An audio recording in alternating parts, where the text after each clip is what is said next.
Why Does Something Always Go Wrong? By Nickollo Winters.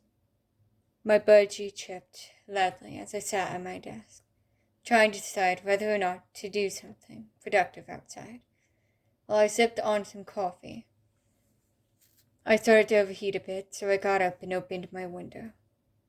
Gabriel left his perch in his cage and perched on the windowsill, watching as the dogs played in the yard.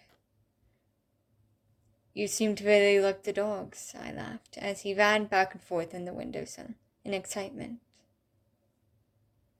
After a while of thinking, I decided to go outside to work. And each time I thought about stopping, I told myself just a bit more. And then you were done. With how my brain was working, I got almost everything done in about 2 hours. All that was left was to move the piles, but I decided a break would be a good thing for me, so I could drink some water and try to correct my eating habits. I opened my door and found my house quiet. Too quiet. I looked around and couldn't find Gabriel anywhere, before finding a hole that was freshly chewed into the screen, that was big enough for a small frame to fit into easily. I froze after I saw the hole. No. This can't be happening. He wouldn't leave, right?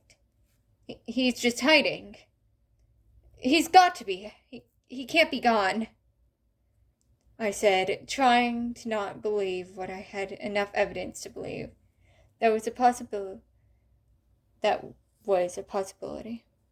I frantically searched everywhere, looking in every little spot in a desperate attempt to find him.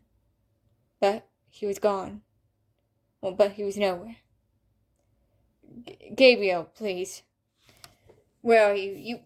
You can't be gone," I cried before letting myself sit on the ground with my back against the bed, holding close a plush I got from my partner, allowing myself to just cry for a long while. I tried to keep a bit of hope that he would come back, but deep down I knew he was never coming back. One of the first people I told about Gabriel being gone was my partner. Willow and I talked for hours as I struggled to accept Gabriel's absence. I struggled mentally as I tried to form verbally what happened, just to fail. I stopped trying after a while, but struggled to accept he was gone, and my belief that I failed in him. Due to me choosing to work on something I didn't have to work on, I wasn't there with Gabriel. If I was there, I could have stopped him, and he wouldn't be more than likely dead. "Love, it's not your fault. You didn't know he would do that, especially since he didn't chew on the screen before today," Willow said as we talked, and I struggled to find the right word to say or how to properly process what happened. We continued to talk for a while before I watched her play games to try to take my mind off of what happened, while I held a plush given to me by Willow and wore a jacket that had her scent.